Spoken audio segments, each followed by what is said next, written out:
أشهد أن لا إله إلا الله وحده لا شريك له وأشهد أن محمدا عبده ورسوله أما بعد فأعوذ بالله من الشيطان الرجيم بسم الله الرحمن الرحيم الحمد لله رب العالمين الرحمن الرحيم مالك يوم الدين إياك نعبد وإياك نستعين اهدنا الصراط المستقيم صراط الذين أنعمت عليهم غير المغضوب عليهم ولا الضالين حضرت عمر رضی اللہ عنہ کے زمانے کی فتوحات کا ذکر ہوا تھا. J'évoquais les conquêtes qui ont eu lieu à l'époque du calife Omar سیرت radhiyallahu عثمانی anhu. لکھنے والے ایک سیرت نگار علامہ شبلی نعمانی حضرت عمر کی فتوحات اور اس کے اسباب اور Allama Shibli Nomani, un des biographes du calife Omar radhiyallahu anhu, évoque les conquêtes du calife Omar, les raisons de ces conquêtes et leurs circonstances. Il déclare: un historien se posera immédiatement ces questions. Comment quelques bédouins du désert ont-ils pu renverser les trônes de la Perse et de la Byzance? Était-ce là une exception dans l'histoire du monde? Quelles en étaient les raisons? Peut-on comparer ces victoires aux conquêtes d'Alexandre le Grand et de Gengis Khan? Quel était l'apport du califat dans toutes ces conquêtes? Je souhaite répondre à ces questions ici, déclare Allama Shibli Nomani. Mais il est important au préalable de présenter brièvement l'étendue des territoires conquis par le calife Omar et ses 4 frontières. Les terres conquises par le calife Omar radhiyallahu anhu s'étendaient sur une superficie de 3 622 680 km², soit 1667 km de la Mecque jusqu'à l'extrémité nord, 1749 km vers l'est et 777 km vers le sud. Toutes ces conquêtes sont celles du calife Omar radhiyallahu anhu et ces victoires ont été remportées en un peu plus de 10 ans.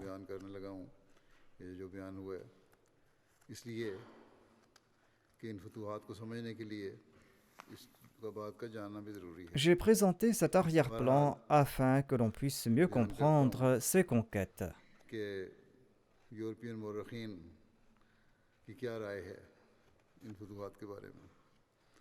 Quelles étaient les opinions des historiens européens à propos de ces victoires? Voici la réponse des Européens à la première question. Selon eux, à l'époque, les empires perses et romains étaient en déclin, ils avaient atteint leur apogée et tout naturellement, ils commençaient à décliner. Ils déclarent: après Khosroes Parviz, le système monarchique était sens dessus en Perse, car il n'y avait personne apte à tenir les rênes du pouvoir en Perse. Les courtisans et les officiels de l'État ont commencé à ourdir des complots, et c'est en raison de ces complots que plusieurs dirigeants se sont succédés au trône. Ainsi, au cours de 3 ou 4 ans, 6 ou 7 dirigeants se sont succédés au pouvoir. Les Européens présentent aussi une autre raison de la victoire des musulmans. Selon eux, le courant religieux mazdakisme avait gagné en importance à l'époque de Noshirwan. Cette faction était encline vers l'athéisme et l'hérésie. Cette faction croyait qu'il fallait débarrasser les cœurs des gens de l'avidité et d'autres différences, et les femmes et tous les biens étaient la propriété commune, c'est-à-dire qu'ils n'accordaient pas aux femmes aucune dignité, aucun respect. Et ces mesures, selon eux, étaient nécessaires pour purifier la religion. Telle était donc leur opinion. Selon certains, il s'agissait d'un mouvement social dont le but était de purifier la religion zoroastrienne. Noshirwan avait réprimé cette religion par la violence, mais il n'avait pas pu l'éradiquer complètement. Lorsque l'islam est arrivé en Perse, les adeptes de cette faction ont considéré les musulmans comme leur soutien parce que les musulmans ne s'immisçaient pas dans les religions et les croyances des autres. C'était là le point de vue des Européens. Puis il écrit que la communauté nestorienne parmi les chrétiens ne jouissait d'aucune protection sous aucun pouvoir. Et cette communauté nestorienne s'est abritée sous l'ombre de l'islam et s'est protégée de la tyrannie de ses opposants.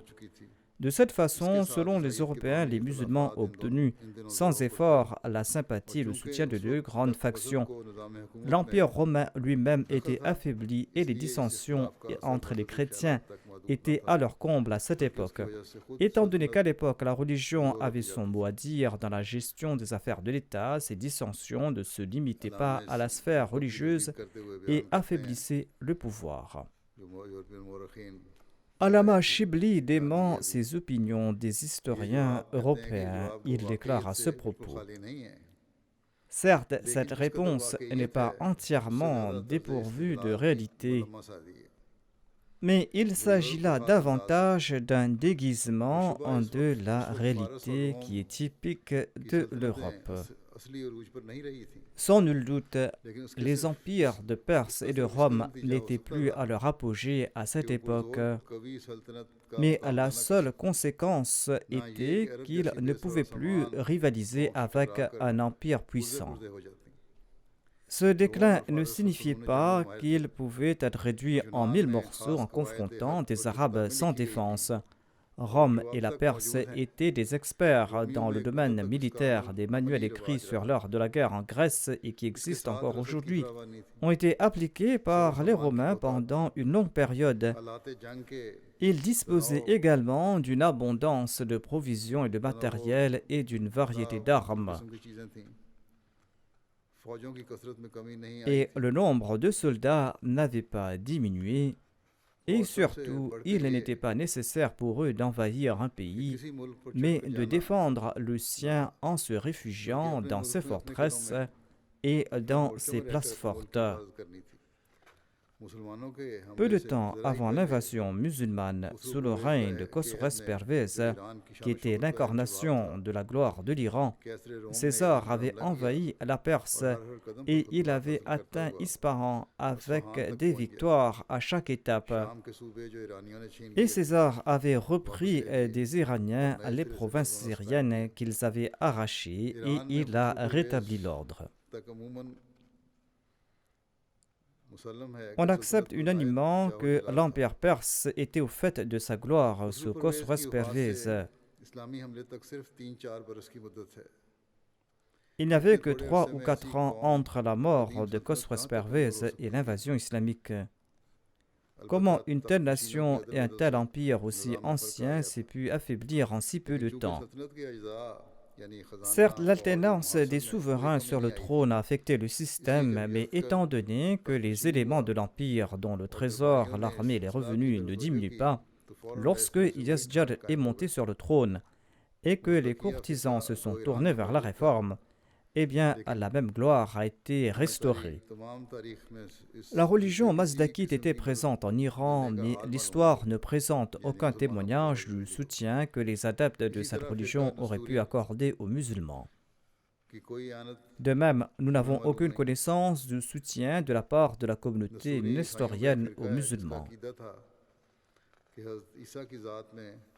Les nestoriens sont une branche des chrétiens et ils croyaient que la divinité et l'humanité étaient 2 entités séparées en la personne de Jésus. Nulle part, les historiens européens eux-mêmes ne commentent sur l'effet délétère des dissensions chrétiennes sur l'Empire byzantin. Examinons la situation en Arabie. Le nombre total de tous les soldats engagés dans les batailles en Égypte, en Perse et contre Rome n'avait pas atteint 100 000. Les Arabes avaient une telle méconnaissance de l'art de la guerre qu'ils avaient utilisé la toute première fois la formation des Tabia lors de la bataille de Yarmouk. Selon la formation Tabia, l'armée était disposée de telle manière que le commandant ou le roi qui commandait l'armée se tenait au milieu de toute l'armée. Cet agencement est connu sous le nom de la formation Tabia. Les équipements indispensables à tout soldat iranien comprenaient un casque, une cotte de maille, une chilta qui est une tunique en fer ou en acier, une jushan qui est un type d'armure et une bartar qui est une cuirasse composée de 4 plaques d'acier attachées à la poitrine et au dos et aux cuisses, et des gants de fer, et le jahlam qui est une visière de chaîne de fer attachée au casque et des chaussures appropriées. Les Arabes, quant à eux, ne disposaient que de simples armures qui étaient souvent en cuir. Tout l'équipement de protection des Persans était en fer et ceux des Arabes, s'ils en disposaient, étaient en cuir. Les étriers des Arabes étaient en bois et pas en fer. Et les Arabes ne connaissaient rien des armes comme du gourz et le kamand. Le gourz est une massue. Il s'agit d'une arme avec une masse lourde accrochée à un manche et on frappe l'ennemi à la tête. Le kamand est un filet ou un lasso. Les Arabes disposaient de flèches, mais elles étaient si petites et inférieures en qualité que lorsque les Iraniens les ont vues la première fois lors de la bataille de Qadisiyah, ils croyaient que ces flèches étaient des broches ou des aiguilles. En expliquant les vraies raisons des victoires musulmanes, Allama Shibli Nomani déclare: à notre avis, la véritable réponse à cette question est que les musulmans, à cette époque, grâce au prophète de l'islam, étaient pétris de zèle, de détermination et de persévérance et de courage, des qualités que le calife Omar avait renforcées davantage. Et les empires de Rome et de Perse ne pouvaient pas y résister, même à leur apogée. Certes, d'autres facteurs ont aidé à renforcer l'État islamique, mais n'étaient pas à la cause de la victoire initiale des musulmans. Le facteur le plus important était l'honnêteté et l'intégrité des musulmans. Les habitants des pays conquis étaient tellement touchés par l'intégrité et la véridicité des musulmans qu'ils ne souhaitaient pas la chute de l'empire islamique malgré leurs différences de religion. Lorsque les musulmans ont quitté les districts de la Syrie pour se battre à Yarmouk, tous les sujets chrétiens ont lancé « Que Dieu vous ramène dans ce pays de nouveau ». Les Juifs ont pris la Torah entre leurs mains et ont déclaré « César ne pourra pas venir ici tant que nous sommes vivants ». La domination romaine en Syrie et en Égypte était très oppressive. Tout accomplissement des Romains reposait sur la force de l'Empire et de l'armée. Les populations locales ne les soutenaient pas. Lorsque les musulmans ont brisé le pouvoir de l'Empire romain, eh bien, il n'y avait aucune restriction. C'est-à-dire, il n'y avait plus de résistance de la part du peuple. Cependant, la situation en Perse était différente. Il y avait de grands dirigeants sous l'Empire qui possédaient de grands districts et ils étaient maîtres de grandes provinces. Ils ne se battaient pas pour l'Empire perse mais pour leur propre pouvoir. C'est la raison pour laquelle les musulmans ont fait face à une résistance à chaque étape en Perse, même après la conquête du trône perse. Mais les populations locales étaient également sous le charme des musulmans et elles ont beaucoup aidé à la survie de l'État islamique après la conquête. Une autre raison majeure était que les musulmans ont d'abord attaqué la Syrie et l'Irak, qui avaient une forte population arabe. Le souverain de Damas en Syrie était de la dynastie rassanide, qui était nominalement le vassal de César. En Irak, la dynastie Lahmide possédait en fait le pays, quoiqu'ils offraient quelques tribus à Khosroes. Bien que ces Arabes s'étaient opposés aux musulmans dans un premier temps parce qu'ils étaient chrétiens, la fibre de l'unité nationale l'a remporté au final. Les grands dirigeants de l'Irak sont rapidement devenus musulmans et sont devenus les mains et les bras des musulmans. En Syrie, les Arabes se sont finalement convertis à l'islam et se sont affranchis de la domination romaine. Ainsi donc, il est tout à fait déplacé ici de faire référence à Alexandre le Grand et à Gengis Khan. Sans aucun doute, tous deux ont remporté de grandes victoires, mais par quels moyens? Par la colère, par l'oppression, par le massacre généralisé. Tout le monde connaît Gengis Khan. Regardons les conquêtes d'Alexandre le Grand. Lorsqu'il a conquis la ville de Tyr dans la Syrie, étant donné que les habitants de cette ville avaient combattu férocement Alexandre, eh bien Alexandre a ordonné le massacre général lorsqu'il a remporté la victoire et la tête de 1000 citoyens était accrochée au mur de défense de la ville. 30 000 habitants de la ville furent réduits en esclavage et ont été vendus. Et pas un seul des anciens habitants qui étaient vivants a été épargné. De même, lorsqu'il a conquis Istakhr, une des anciennes villes de la Perse, il a tué tous les hommes. Alexandre a commis d'autres atrocités similaires. Comment peut-on donc comparer les conquêtes d'Alexandre le Grand aux conquêtes islamiques? Généralement, l'oppression détruit les empires. Cela est vrai dans le sens où l'oppression ne survit pas. Donc, les empires d'Alexandre et de Gengis Khan n'ont pas duré longtemps, mais ce sont ces atrocités qui s'avèrent efficaces pour des victoires faciles. Ces conquérants font régner la terreur dans différents pays, et étant donné qu'un grand nombre de sujets de ces pays meurent, il n'y a aucune crainte de rébellion ou de désordre de leur part. C'est la raison pour laquelle tous les grands conquérants comme Gengis Khan, comme Nabucodonosor, comme Tamerlan et Nadir Shah étaient tous des grands massacreurs. Mais aucune des conquêtes d'Omar n'ont jamais transgressé la loi et la justice. Loin d'autoriser le massacre des hommes, le calife Omar interdisait même d'abattre des arbres. L'on ne pouvait pas toucher aux enfants et aux personnes âgées. À part lors de la bataille elle-même, personne ne pouvait être tué. On pouvait tuer lors de la bataille, sinon il était interdit de tuer quiconque. Les musulmans ne pouvaient pas tromper l'ennemi ou violer leur pacte à aucun moment. Les officiers ont reçu des ordres très stricts. Si l'ennemi vous combat, ne les trompez pas. Ne coupez pas le nez ou l'oreille de personne, ne tuez aucun enfant. Combattez au grand jour ouvertement. Ceux qui se sont rebellés après s'être soumis une première fois doivent être pardonnés et on doit conclure un nouveau pacte avec eux. Les habitants d'Arbassous se sont rebellés à 3 reprises successivement après s'être soumis. Arbassous est une ville sur la frontière de l'Asie mineure. Suite à leur rébellion répétée, ils ont été tout au plus déportés. Mais les musulmans leur avaient payé le prix de leurs propriétés confisquées. Allama Shibli Nomani ajoute, les Juifs de Khaybar avaient été expulsés en raison de leur complot et de leur sédition, mais ils avaient été indemnisés pour les terres qu'on avait prises. Et le saint prophète Mohammed lui avait envoyé des ordres aux gouverneurs des districts de leur apporter toute assistance partout où ils passaient. Et s'ils s'installaient dans une ville, la jizya ne devait pas leur être prélevée pendant 1 an. Il ajoute d'aucuns répondent aux étonnantes conquêtes d'Omar en affirmant qu'il y a d'autres conquérants de ce genre dans le monde.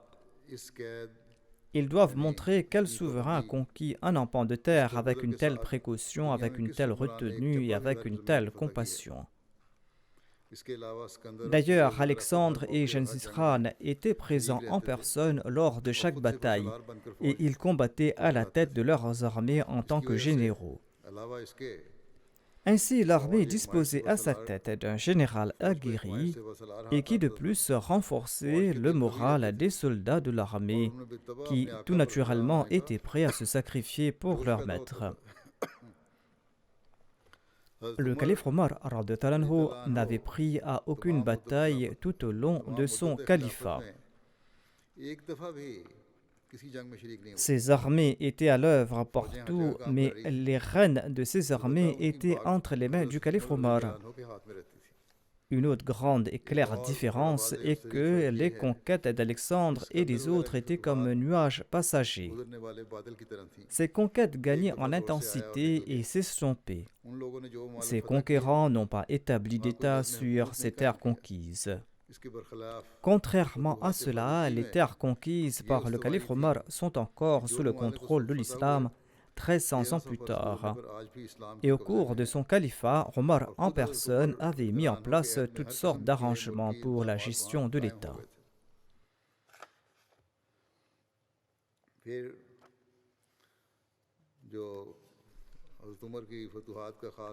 Allama Shibli Noumani commente ensuite sur le rôle particulier des conquêtes du calife Omar radhiyallahu anhu. Il déclare: voici la réponse à la dernière question. La dernière question qui est celle-ci, que selon l'opinion générale, le calife n'aurait pas joué un rôle important dans ces conquêtes, mais que ces conquêtes étaient le résultat de l'enthousiasme et de la détermination de cette époque. Ceci est la question. Mais Allama Shibli Noumani déclare cette conclusion n'est pas correcte, notamment que le calife n'a pas joué de rôle important. À l'époque des califes Othman et des califes Ali, les musulmans étaient les mêmes, mais quel a été le résultat? L'excitation et l'enthousiasme sont certes des forces électriques, mais ces forces ne peuvent fonctionner que lorsque la personne à la tête est animée de la même force et de la même puissance. Il n'est pas nécessaire de spéculer et de raisonner, les événements offrent la réponse. En étudiant les circonstances des conquêtes, il est clair que toutes les armées ont agi comme une marionnette à la demande du calife Omar. La discipline de l'armée était due à sa politique et à sa stratégie. Le calife Omar a organisé l'armée, les exercices militaires, la construction des casernes, le soin des chevaux, la protection des forts, la détermination des attaques durant l'hiver et l'été, les mouvements de l'armée, le système des drapeaux, le choix des officiers et différents équipements pour pénétrer les forteresses. Tout cela était l'effet du calife Omar en personne et il a maintenu tout cela avec une force des plus extraordinaires. C'était là les traits distinctifs du calife Omar radhiyallahu anhu. Lors des conquêtes de l'Irak, le calife Omar avait agi lui-même comme un général. Quand l'armée a quitté Médine, il déterminait lui-même chacune des étapes et la route de l'armée. L'armée devait partir d'ici, elle devait passer par là, et elle devait accomplir ceci ou cela. Le calife Omar envoyait des ordres écrits en conséquence. Lorsque l'armée s'est rapprochée de Qadsiya, il a demandé qu'on lui envoie une carte de la région et il a offert ses instructions concernant l'ordre et l'aliment de l'armée. Quant aux officiers, ils étaient affectés selon ses ordres.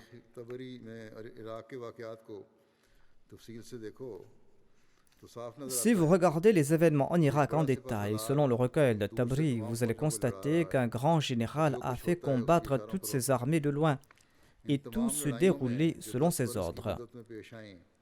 De toutes ces batailles qui s'étalent sur une période de 10 ans, les deux plus dangereuses étaient la bataille de Nahawand, lorsque les Persans ont envoyé des émissaires partout dans les provinces de la Perse, mettant à feu tout le pays, soulevant des centaines de milliers de soldats contre les musulmans.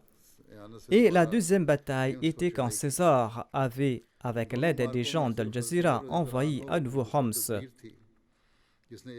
Lors de ces deux batailles, c'était uniquement la bonne stratégie du calife Omar qui d'une part a réprimé une tempête montante et qui d'autre part a fait exploser les falaises d'une grande montagne.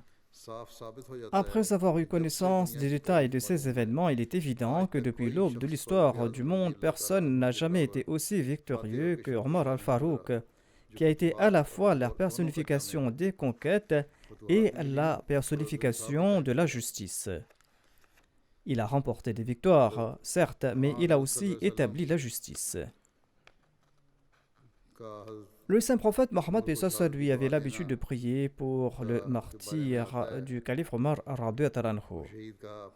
Abdullah bin Omar relate ceci. Une fois, le saint prophète Mohammed a vu Omar vêtu de blanc. Il lui a demandé « Ses vêtements sont-ils neufs ou lavés ?» Ibn Omar déclare « Je ne me souviens pas de la réponse de Omar radhiyallahu anhu. » Mais le saint prophète Mohammed lui a dit en priant pour lui « Porte ces nouveaux vêtements et mène une vie louable et meurt comme un martyr. » Ibn Omar a aussi déclaré que « Je pense que le saint prophète Mohammed lui a aussi déclaré qu'Allah t'accorde la fraîcheur de tes yeux dans ce monde et dans l'au-delà. » Anas bin Malik relate ceci. Lorsque le saint prophète Mohammed Abu Bakr, Omar et Othman ont gravi le mont Uhud, une secousse a ébranlé le mont Uhud. Le saint prophète Mohammed lui a déclaré « Ô Uhud, calme-toi. Il se trouve sur toi un prophète, un juste et deux martyrs. »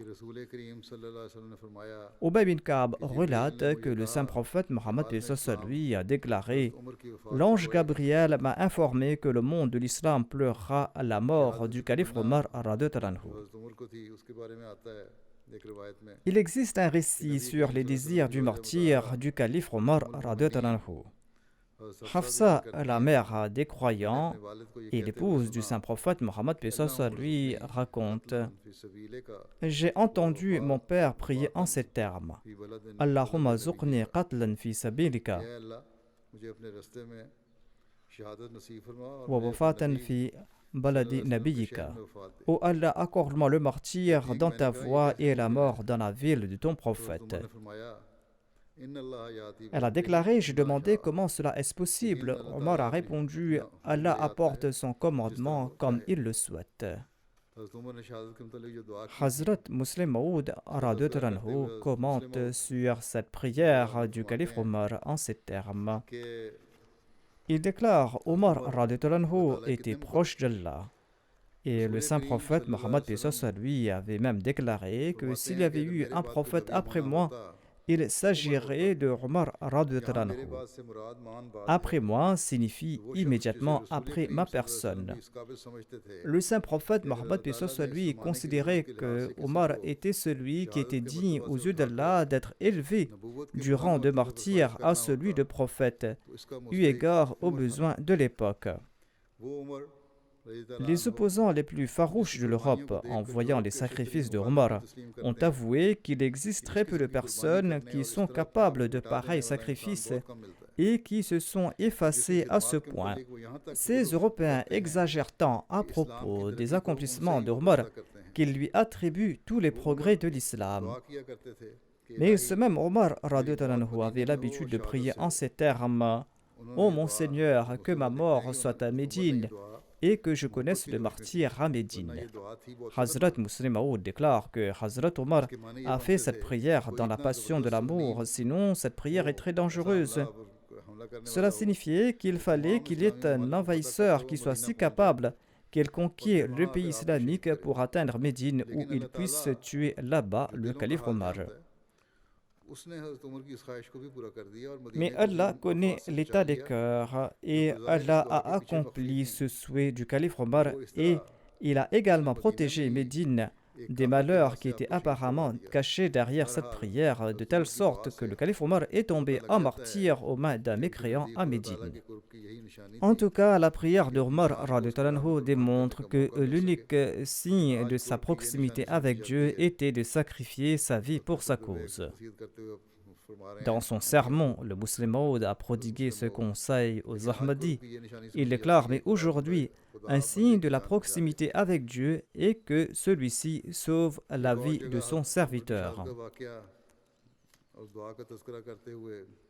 À une autre occasion, en évoquant le martyr de Omar et de sa prière, Hazrat Muslim Maud déclare Le calife Omar radhiyallahu anhu priait qu'il meure à Médine et qu'il meure en tant que martyr. La mort est quelque chose de terrifiant. Au moment de la mort, même les plus proches parents nous abandonnent. Ensuite, Hazrat Muslim Maud a évoqué l'histoire de la peur de la mort. Il y avait la fille d'une femme qui était tombée malade et la mère priait en ces termes: « Ô Allah, sauve ma fille et prends ma vie à sa place. » Ainsi donc, cette mère exprimait son affection à l'égard de sa fille.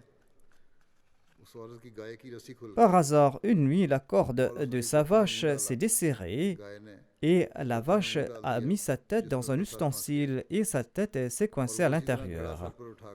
La vache, tout angoissée, a commencé à courir de manière incontrôlable, avec la tête coincée dans l'ustensile.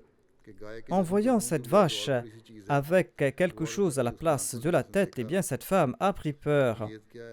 Elle croyait que sa prière a été acceptée et que l'ange Azraël, l'ange de la mort, était venu prendre son âme.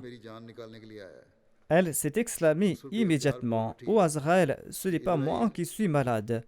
C'est celle qui est allongée là-bas qui est malade. Prends sa vie. » En d'autres termes, elle a montré sa fille du doigt.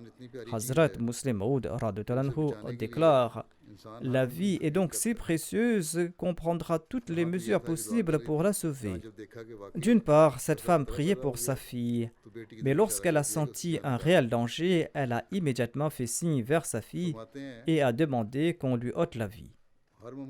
Hazrat Muslim Maud déclare: « Ainsi, l'on va employer toutes les mesures possibles pour protéger sa vie et on s'épuise à tenter toutes sortes de remèdes. Mais regardez les compagnons du saint prophète, ils désiraient vivement sacrifier leur vie pour la cause de Dieu. Et Omar priait pour qu'il mérite le martyre à Médine. Je me demande souvent, dit Hazrat Muslim Maud, à quel point cette prière était dangereuse, parce que cela signifiait en d'autres termes que l'ennemi prenne le contrôle de Médine et tue le calife Omar dans les rues de Médine. Or, Allah a accepté sa prière d'une autre manière, et il est tombé à martyr entre les mains d'une personne qui se prétendait être musulman à Médine. On dit généralement que l'assassin de Omar n'était pas un musulman, mais selon d'autres récits, il se prétendait être musulman. Cependant, la majorité est d'avis qu'il n'était pas un musulman. Selon une référence, Hazrat Muslim Maud a déclaré qu'il était un non-musulman, mais ailleurs il a déclaré qu'il prétendait être musulman. Ainsi, il n'était pas tout à fait certain s'il était musulman ou pas. Hazrat Muslim Maud déclare lui-même: selon certains, il n'était pas musulman. En tout cas, il était un esclave et Allah a accordé le martyre par son entremise à Omar. Quand une personne désire quelque chose pour elle-même, cela ne peut être considéré comme une affliction pour elle. Hazrat Muslim Maud a mentionné cet incident dans un de ses sermons. Quelle était la condition des compagnons après le martyre de Hazrat Omar? Abu Burda raconte de son père qu'Awf bin Malik a vu dans un rêve que les gens s'étaient rassemblés dans une grande plaine et il y avait un individu parmi eux qui était plus grand par rapport aux autres. Cette personne était plus grande d'une envergure de 3 largeurs de main. Il a demandé qui c'était. On lui a dit qu'il s'agissait d'Umar bin al-Khattab et il a demandé la raison de sa taille par rapport aux autres et on lui a dit qu'il possédait 3 qualités. Il ne craint le reproche de personne dans les affaires de Dieu, il atteindra le martyre dans la voie d'Allah et il sera un calife. En entendant cela, Awf s'est rendu chez Abu Bakr pour lui raconter ce rêve. Abu Bakr qui était le calife à l'époque, et il lui a parlé donc de son rêve.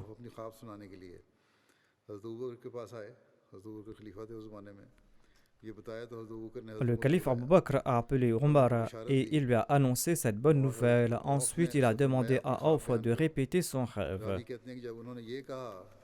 Le narrateur déclare que lorsque Awf a mentionné que Omar sera calife, Omar l'a réprimandé et il lui a demandé de se taire parce que Abu Bakr était encore en vie. Plus tard, lorsque Omar est devenu calife, il s'était rendu en Syrie. Et en prononçant un sermon, il a vu Awf et il l'a invité à se présenter sur la chaire. et il lui a demandé de raconter son rêve. Auf a raconté son rêve. Sur ce, Omar a déclaré: en ce qui concerne le fait que je ne crains le reproche de personne, eh bien, je prie qu'Allah fasse que je devienne ainsi. Et en ce qui concerne le fait que je serai élu calife, eh bien, j'ai été nommé calife et je prie qu'Allah m'aide à accomplir la tâche qu'il m'a confiée. En ce qui concerne le fait que je tomberai en martyr, comment puis-je tomber en martyr alors que je suis dans la péninsule arabique et que je ne fais pas la guerre aux gens qui sont autour de moi? Ensuite, il a ajouté: si Allah le souhaite, il fera en sorte que ce martyr advienne. C'est-à-dire que bien que la situation ne s'y prête pas, si Allah le souhaite, il peut faire en sorte qu'il en soit ainsi. Anas bin Malik rapporte que Abu Musa Ash'ari avait déclaré: j'ai vu dans un rêve que j'avais dessiné plusieurs chemins, mais ils s'étaient tous effacés, excepté un seul. J'ai emprunté ce chemin et je suis arrivé à une montagne. Et qu'ai-je vu là-bas? J'ai vu le saint prophète, paix soit sur lui, et à ses côtés Abu Bakr as-Siddiq, et il faisait signe à Omar de venir. Et j'ai dit: c'est à Allah que nous appartenons et c'est à lui que nous retournerons. Par Dieu, l'émir des croyants est décédé. Il disait cela dans son rêve et Anas lui a demandé. Je lui ai dit s'il allait écrire au calife au sujet de ce rêve. Il a dit: je ne vais pas donner la nouvelle de son décès à Omar radhiyallahu anhu. Saïd bin Abu Hilal a rapporté que le calife Omar bin al-Khattab s'est adressé aux gens le vendredi. Il a loué Dieu. Il a loué Dieu comme il doit être loué. Ensuite, il a déclaré aux gens: j'ai vu un rêve et j'ai conclu que ma mort est proche. J'ai vu qu'un coq de couleur rouge m'a donné 2 coups de bec. J'ai relaté ce rêve à Asma bint Unais et elle a interprété ce rêve en disant qu'un non-arabe viendra m'assassiner. On trouve différents récits concernant le jour de l'attaque de Omar et le jour de son enterrement. Selon Tabakat al-Kubra, Hadrat Omar a été attaqué le mercredi et il a rendu l'âme le jeudi. Il a été blessé par une attaque le 26 du Dhul-Hijjah en l'an 23 de l'Hégire et il a été enterré le 1er du mois de Muharram en l'an 24 de l'Hégire. Ousmane Akhnath relate qu'il est décédé le 26 du mois Dhul-Hijjah. Il s'agissait d'un mercredi. Abu Marshal déclare que Omar est tombé en martyr le 27 Dhul-Hijjah. Excepté pour Tabri et Ibn Asir, selon la majorité des historiens, Omar a été blessé le 26 Dhul-Hijjah en l'an 23 et il est décédé le 1er Muharram de l'an 24 de l'Hégire. Il a été enterré le même jour. Voici le récit de son martyr tiré du Sahih al-Bukhari. Amr bin Maymoun relate: j'ai vu Omar bin Khattab à Médine quelques jours avant qu'il ne soit blessé. Il s'est arrêté auprès de Huzaifa bin Yaman et de Ousmane bin Hunayf et il leur a demandé ce qu'ils avaient fait concernant l'imposition des terres en Irak, car c'était une responsabilité qui leur a été confiée par le calife. Il leur a demandé s'ils n'avaient pas imposé sur la terre une taxe qui était au-dessus des moyens de la population. Ils ont déclaré qu'ils avaient fixé un impôt qui était conforme à leurs moyens. En d'autres termes, la terre pourrait produire une certaine quantité de récolte et qu'ils n'avaient pas fixé une taxe trop élevée. Le calife Omar a demandé: voyez si vous avez ou non fixé un impôt qu'elle ne peut supporter. Le narrateur a déclaré que tous deux ont répondu non. Omar a dit: si Allah me garde en bonne santé, j'irai en effet vers les veuves de l'Irak et je les laisserai dans un état où elles n'auraient besoin de personne d'autre après moi. Le rapporteur déclare: Omar a été blessé 4 nuits après cette discussion. Il déclare: le jour où il a été blessé, j'étais présent et entre moi et lui, il n'y avait que Abdullah bin Abbas. Lorsqu'il passait entre 2 rangées de fidèles, il demandait aux fidèles de redresser leur rangée. Et quand il n'avait plus d'espace, il avançait et il récitait Allahu Akbar. Il récitait souvent la sourate Yusuf ou la sourate An-Nahl ou toute autre sourate similaire lors de la première rakat de la prière d'Al-Fajr pour laisser le temps aux gens de se rassembler. Il venait de prononcer Allahu Akbar quand il a déclaré qu'on a tenté de l'assassiner ou qu'un chien l'avait mordu. son agresseur non arabe a pris son poignard et il s'est enfui. Et il blessait toute personne qui se trouvait sur son chemin à droite et à gauche. De peur qu'on l'attrape, il attaquait à toute personne qui tentait de le faire. Le rapporteur déclare « Il a blessé plusieurs personnes.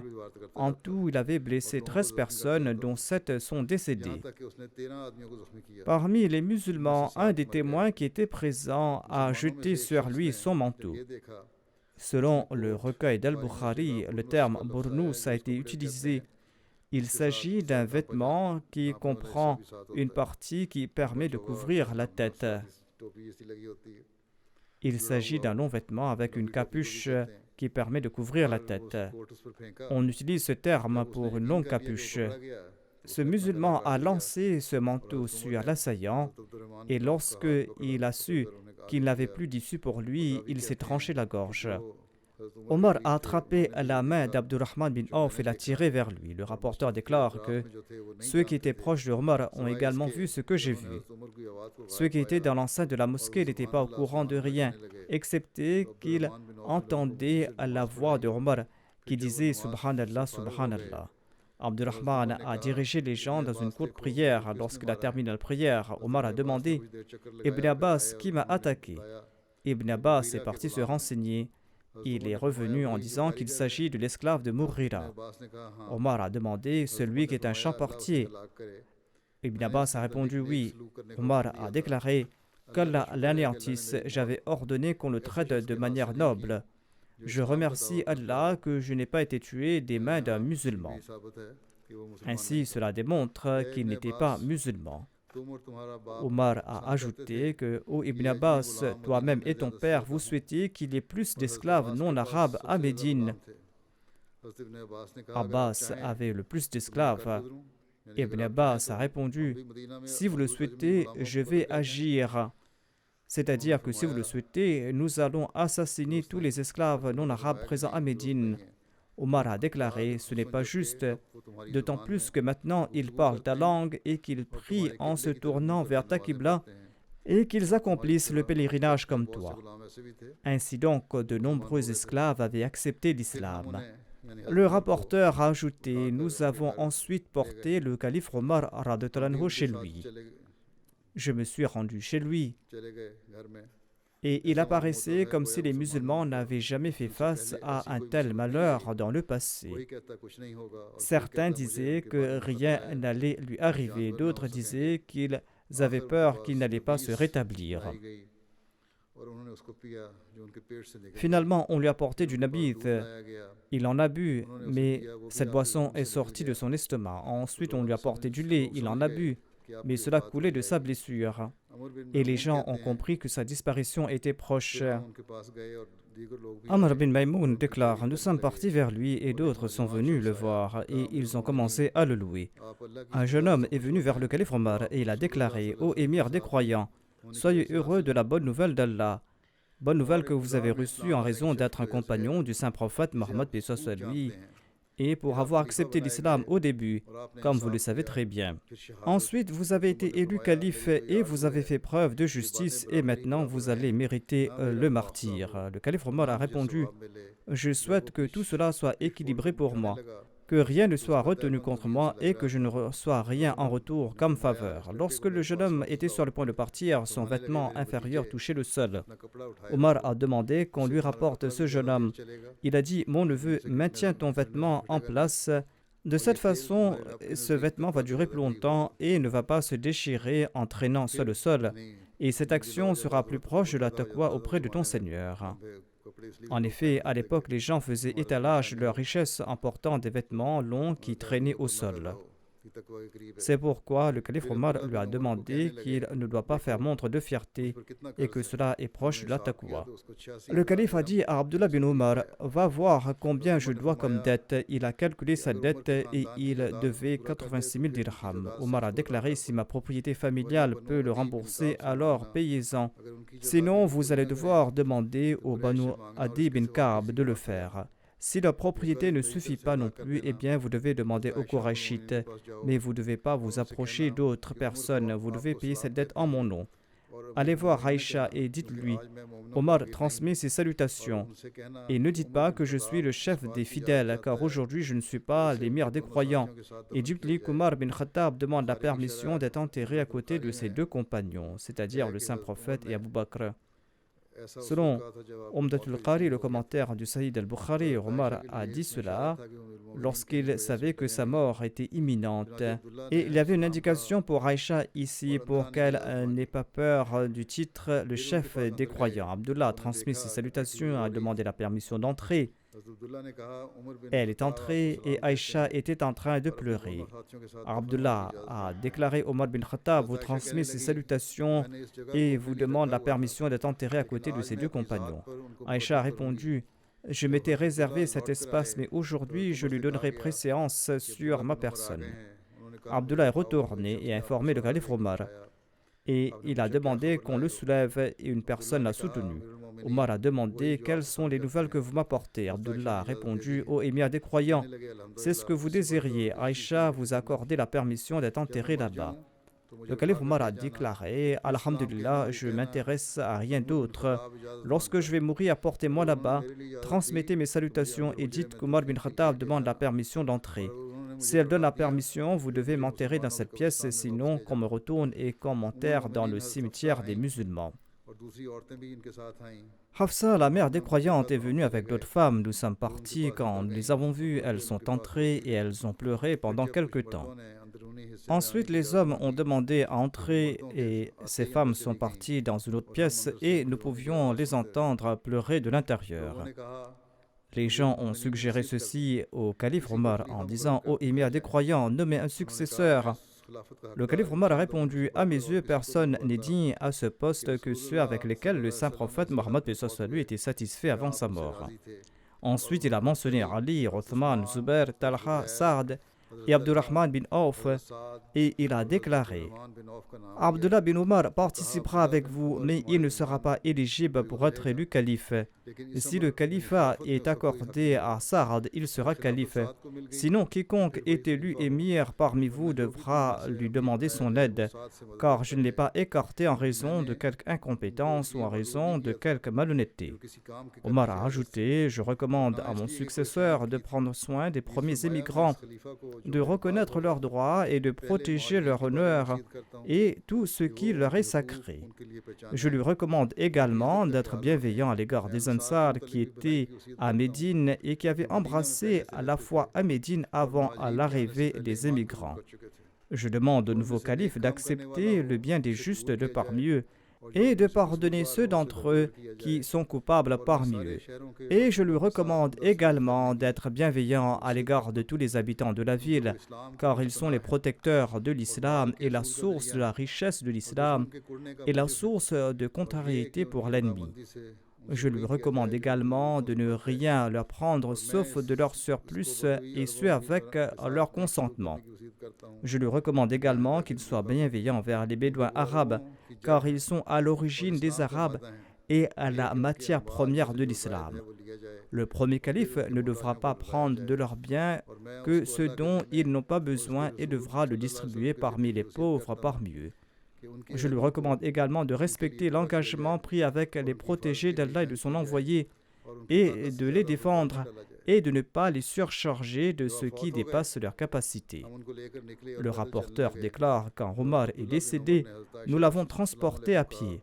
Abdullah bin Omar a salué Aïcha et a déclaré Omar bin Khattab demande la permission d'entrer. Aïcha a déclaré amenez-le. Il a été transporté à l'intérieur de la chambre d'Aïcha et il a été inhumé aux côtés de ses deux compagnons. L'enterrement terminé, le groupe recommandé par le calife Omar a tenu sa rencontre afin de pouvoir choisir le nouveau calife et le processus d'élection a débuté. Je présenterai d'autres récits à ce propos à l'avenir. Aujourd'hui débute la Jalsa Salana de la Jama de l'Allemagne. Qu'Allah le Tout-Puissant bénisse cette Jalsa. et qu'un plus grand nombre de musulmans ahmadis en Allemagne en profitent. La jalsa va durer 2 jours. Inch'Allah, demain, je vais prononcer le discours de la session de clôture qui sera diffusée sur la MTA vers 15h30 selon l'heure de Londres. Le reste des déroulements de la jalsa sera diffusé en direct en ligne pour les Ahmadis allemands. Ils doivent en tirer le maximum de profit.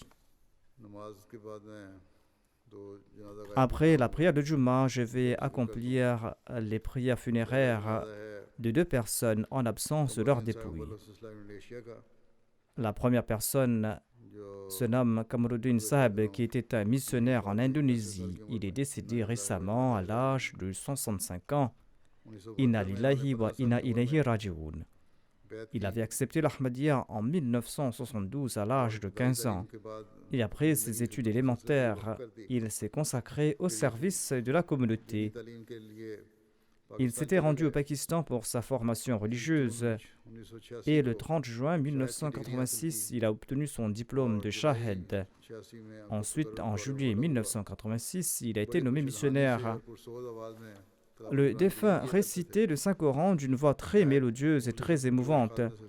Il était un serviteur sincère et passionné de la communauté et il a servi la communauté pendant environ 35 ans. Son épouse déclare « Il me disait souvent que je ne suis pas uniquement la femme d'un missionnaire, mais que je dois plutôt être à l'avant-garde du service à la communauté. Son obéissance et son amour pour le califat étaient exceptionnels, dit-elle.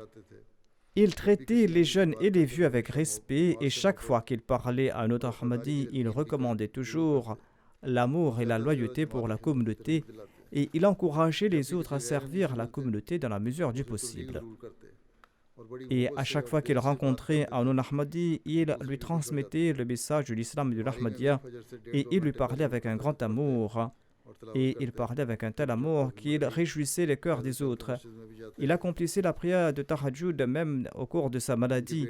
Il récitait le Saint-Coran et il marchait jusqu'à la mosquée aussi longtemps qu'il le pouvait. Son fils Omar Farouk est un missionnaire et il enseigne à la Jamia Ahmadiyya de l'Indonésie. Il déclare que à la maison et à l'extérieur, il récitait le Saint-Coran d'une voix mélodieuse. Il avait également traduit des livres du Messie promet salam et révisé leur traduction. Et quand il accomplissait le travail de traduction, il récitait souvent la Qasida. Chaque fois qu'il racontait les incidents de la vie du saint prophète Mohammed, paix soit lui, ses yeux se remplissaient de larmes. Il me racontait souvent des incidents, des épreuves et des sacrifices de Ahmadis, et il racontait également ces épreuves. Zafullah Khan, son fils cadet, déclare quant à lui, il était très indulgent et très courageux, et il menait une vie de simplicité et il se contentait de ce qu'il avait. Qu'Allah lui accorde son pardon et sa miséricorde et qu'Allah exalte son rang.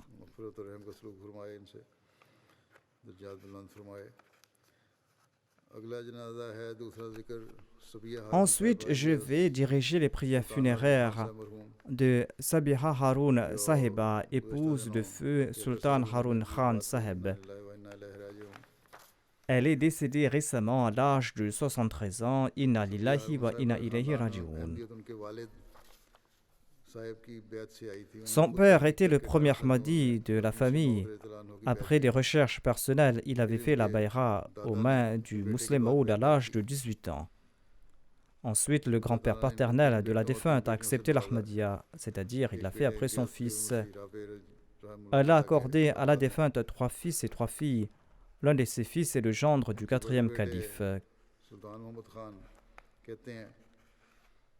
Son fils aîné, Sultan Muhammad Khan, déclare que le fils aîné de ma mère est décédé tragiquement à l'âge de 2 ans. Lors des funérailles, le 3e calife a déclaré « Allah vous accordera un fils à sa place, un fils qui sera beau et qui vivra longtemps ». Le 3e calife a dit à Malik Sultan, le mari de la défunte, qu'ils pouvaient voir leur fils devenir un jeune homme debout côte à côte avec lui.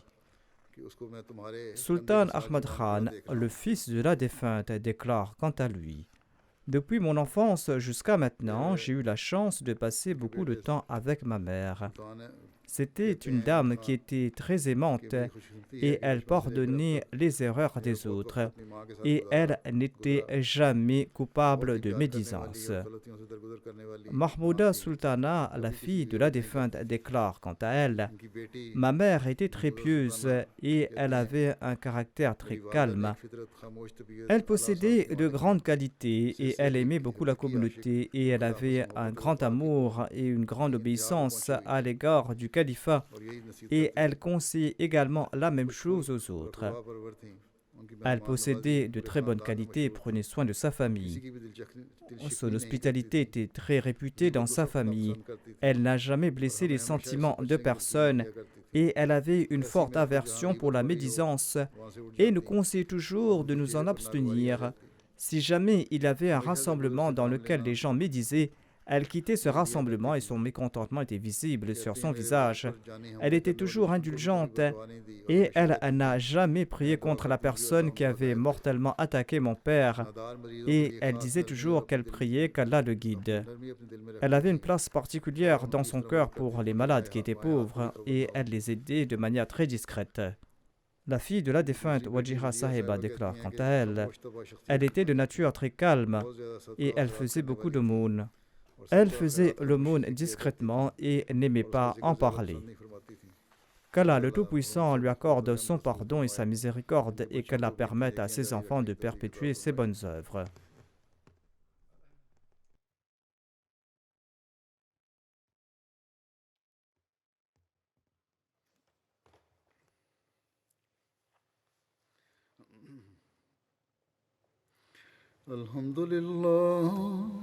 الحمد لله نحمده ونستعينه ونستغفره ونؤمن به ونتوكل عليه ونعوذ بالله من شرور أنفسنا ومن سيئات أعمالنا من يهده الله فلا مضل له ومن يضلل فلا هادي له